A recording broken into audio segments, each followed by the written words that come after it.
A hand moves, but no button is pressed. The command begins inside a human nervous system. This is not science fiction anymore. Thought-controlled prosthetics are turning intention into motion. Losing a limb does not erase the brain's map of it. The person may still feel the hand that is gone. Traditional prosthetics often replace shape, but not sensation. The hardest part is not building fingers. The hardest part is making the machine feel like part of the body. For decades, engineers listened to muscles. Tiny electrical signals became simple commands. Open hand, close hand, rotate wrist. But human movement is not simple. A real hand can grip an egg without breaking it. That requires control, feedback, and trust. The system begins when the user imagines a movement. The brain sends signals down surviving nerves. Electrodes detect the electrical patterns. Software translates those patterns into robotic motion.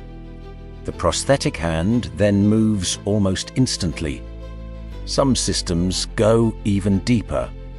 Titanium can anchor the prosthesis directly into bone. Nerves and muscles can be connected to implanted electronics. Suddenly, the prosthesis is not just worn. It is integrated. Movement is only half the miracle. Touch changes everything. Sensors in robotic fingers can measure pressure. That information can be sent back to nerves or the brain. The user does not just control the hand. The user begins to feel it.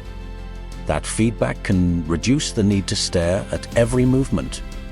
It makes the machine disappear into habit. In daily life small-tories, holding a fork can mean independence. Tying shoes can mean privacy.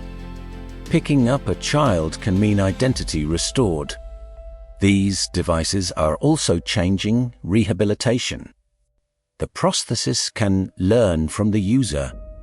The user can learn from the prosthesis. Over time, control becomes less mechanical. It becomes intuitive.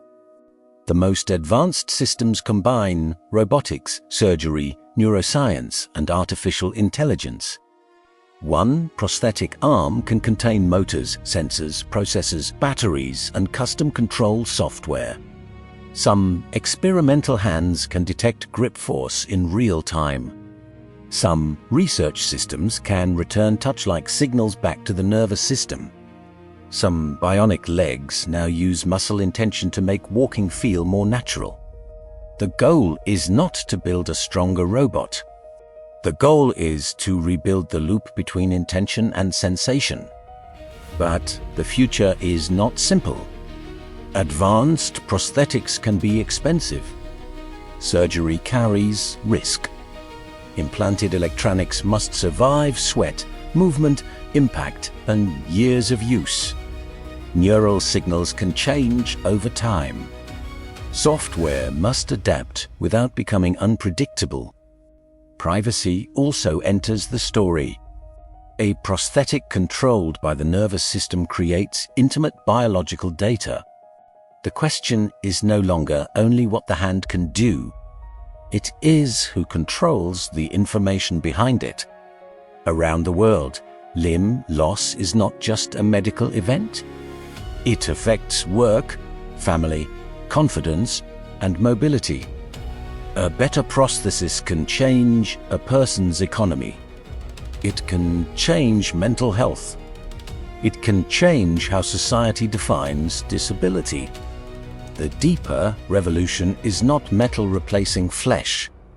It is engineering reconnecting a broken conversation inside the body. That is why this field matters far beyond amputees. The same science could influence paralysis treatment, rehabilitation robotics, and human-machine interfaces.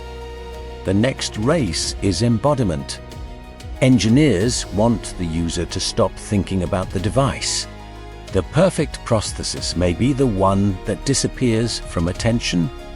Future systems may be lighter, smarter, and more personalized. They may recalibrate automatically as the body changes. They may restore richer touch, temperature, and position sense. But every breakthrough must earn trust outside the laboratory. Rain, crowds, stairs, fatigue, and fear are the real tests. The lab proves possibility. Daily life proves value. At the beginning, a hand moved without a button. Now, the real question is whether the future of prosthetics is about replacing limbs or restoring connection.